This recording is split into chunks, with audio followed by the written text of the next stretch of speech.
kailangan mo ng community and collective effort para mag-thrive yung ganitong community na hindi ka lang, nagtatrabaho ka mag-isa as work from home, no? Pero kailangan mo ng support. So MK, tell us about your community. Yes. Ayan. So, again, thank you for having me here, no? And happy Labor Day sa lahat ng mga manggagawang Pilipino. Kayo man po ay nagtatrabaho sa opisina o online, no? Ako po si MK, ang founder ng Filipina Home-Based Moms or FH Moms. Ayan. Iba po yung FH pero pwede na rin. Pwede rin naman. So sa community mo, ano yung mga naitutulong nyo sa isa't isa? Yes, ayan, napakarami po, no? Since we are a community po of work-at-home moms na meron ng 530,000 members globally, no?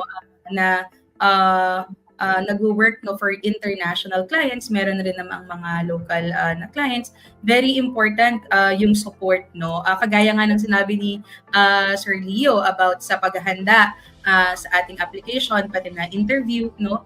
Tinutulungan po namin sila through digital skills training, kung paano mapapaganda ang kanilang resume, cover letter, no, hanggang sa makarating sila sa interview and makapasok, no, sa trabaho.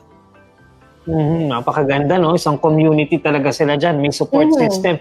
MK, siguro meron tayong mga kababayan ngayon nag-iisip na parang magandang prospect nga yung shifting doon sa going to freelancing, online jobs, home-based na mga trabaho. Ano yung mga kailangang paghahanda siguro na kailangan nilang i-prepare para sa pag-shift ngayon? Kasi baka iniisip ng iba, madali lang yan, home-based, madali lang yan.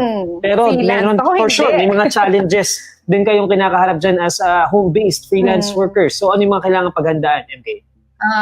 Gusto ko lang rin siguro i-highlight, no, na para sa mga career shifters, yes, napakaganda po nitong opportunity para sa inyo. Pero gusto ko rin pong sabihin, no, na para doon sa mga estudyante pa lang, kasi marami po akong mga kakilala na Gen Z, no, who are already working from home at nasa murang edad sila pero kumikita na kahit nasa bahay, no, at the same time isasabay nila sa pag-aaral nila. Posible po ito as long as ma-manage po natin yung ACADS, no, at saka itong sa mga part-time natin na gigs. And then, kung kayo po ay kagaya ko na work-at-home mom, napaka-perfect po na setup nito kasi nga po kailangan lang natin ng computer at saka internet, no, at skills para makapag-start mag-work from home. Maraming challenges, no, Sir Neil, to be honest, kapag tayo maghahanap ng online job. Kagaya kanina ng nabanggit, no, ni Sir Leo, na marami po, no, ang naghahanap talaga ng may experience, pero meron rin naman pong mga local and international clients na willing sila to work with someone who is a newbie o kaya basic admin skills pa lang, no, yung kaya nilang gawin. So, iba-iba po talaga ang requirements. So, importante po na hindi po tayo tumigil sa pag-upskill. Marami po sa mga fresh graduates natin, no, ang talagang naghahanap ng work na match sa kung ano nga tinapos nila.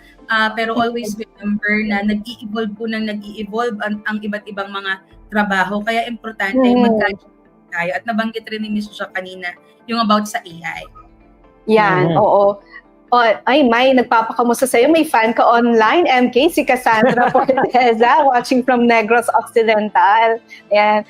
Meron ding tanong dito, malaki ba yung starting salary, tanong to ni KF, and demand for tech jobs, like engineering or IT, if I decide to take that path or course in college? So, high school student tong si KF. Ayan. Gusto ko yung sinabi kanina ni Sir Leo na very, very confidential, no, ang sahod. And when you enter din the freelancing industry, magkakaroon kayo ng kalituan, ano ba ang standard na rate? Kasi nakadepende siya lagi sa kung ano ba yung budget ng client. That's why it's important to talk to the client, no, directly. And then, para rin siguro makita niya lang yung baseline ba. It's also good to do your research then. For example, you check the job sites. Ano ba yung usual na salary range for a specific na job na hanap nyo. And then, kapag dumating kayo sa interview, tanungin nyo rin, no, how much is their budget. And hanggang sa kayo po mismo ang maka-identify, ano ba yung rate no na po pwede nyong i-offer no sa mga client. So, yan yung isa sa mga consideration. Pero if you will ask me no kung meron bang pera sa online job, when I started, this was 8 years ago na, since I've been working from home since 2017 po. Yung first ko as an email support, ang sahod ko doon for 1 month no na night shift, 30,000 pesos po just for 1 month. And then nagdagdag ako ng iba pang online job, which is naranasan ko maging virtual assistant, parang online secretary ko yan.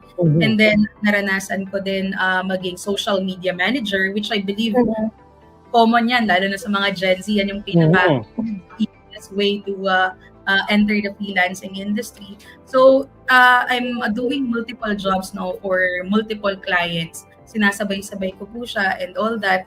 Tapos, meron akong sahod na every week. Meron rin kinsenas katapusan. Merong end of the month. No? So, nakaipon po talaga ako. Nabayaran namin yung mga utang namin as a family. Wow! Sarili naming bahay. So, naging maganda po no yung takbo ng buhay namin. MK, siguro yung tanong ng ating mga, especially the young ones ngayon, no? Where do I start? Kasi possibly, gusto nila yung prospect ng working online or prospect of kasi you doing could juggle a freelance. lot of work like MK is doing right Pero, now. ang tanong ko siguro, kasi ngayon, saan ako pwedeng humanap ngayon ng trabaho? Saan ako pwedeng magsimula na humanap ng mga kliyente? Yes, napakaganda pong tanong niya, no? So, kung kayo po ay naghahanap no, ng international clients, ang pinakamaganda po natin gawin no, is pagandahin po muna natin yung LinkedIn profile natin na nabanggit ni Sir Leo. Ano talaga yung sagot, no? Po muna natin kasi pwede po tayong makahanap, number 1, sa social media. So that includes no our LinkedIn na profile. And then kung kayo po ay nasa creatives no na industry naman, pag maganda pong mapaganda natin ang Instagram natin, kung kayo po ay video editor, ang YouTube natin. So ibig sabihin, depende sa kung ano po yung inyong niche or yung skills na meron kayo, doon niyo po pwedeng i-showcase no yung mga output na meron kayo. So number 1 is media. Next po na pwede nating paghanapan ay mga job sites. So, yung onlinejobs.ph, upwork.com, and then kami po sa FH Moms, meron po kami no na ginagamit, which is Get Hired Online naman. Ito naman po, sinimulan namin no na recruitment platform so that kami po mismo no sa community is makapag-upload kami ng mga job ads po namin and makapag-apply po sa members namin na ngayon ay open to all. And recently po nagkaroon rin kami ng job fair naman. So yun po yung common no kung saan tayo po pwedeng makahanap aside from referral or recommendation from a fellow freelancer no o di naman po kaya ay sa mismong client. MK, ang tanong ko, ano yung mga challenges?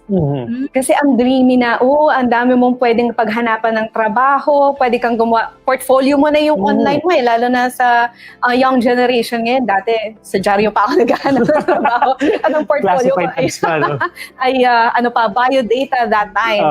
So, yun talaga yung panlaban mo, no? Pero ano ba yung challenges ng paghahanap ng online at pagtatrabaho na rin online? Okay. So, simulan muna natin dun sa challenges no sa pag-a-apply. So, napakadami na po ngayon no na naghahanap ng trabaho online. And somewhat readily available na rin no through online and then sa AI no kung paano mag-apply, paano makapasok. So, ang dami na po ngayon, very competitive na po no yung ating freelancing industry. That's why ang challenge po sa marami no is kung ano yung mai-offer po nila na specialized ika nga. Kasi kung marami na po, for example, na mga virtual assistants, ang mangyayari is mas konti mo yung makakapag-provide ng the same na service. So, that's the one na challenging part. Mas challenging po pag halimbawang wala po kayong skills. Very important po kasi skills so that magawa nyo yung trabaho nyo. So kung hindi po kayo skilled, no, mahihirapan po kayong makapasok. That's why importante po yung mga binibigay namin na free na training, no? And then kayo po, encourage namin na makapag self-study. Tapos meron po kasing mga nag-a-apply ng walang maayos na resume, na cover letter. Pag yung hindi handa, hindi alam yung sasabihin. So I believe ang pinaka-challenge po, no, when it comes to applications, no, is kayo po mismo bilang isang aplikante na hindi handa or hindi alam yung pinapasok natin.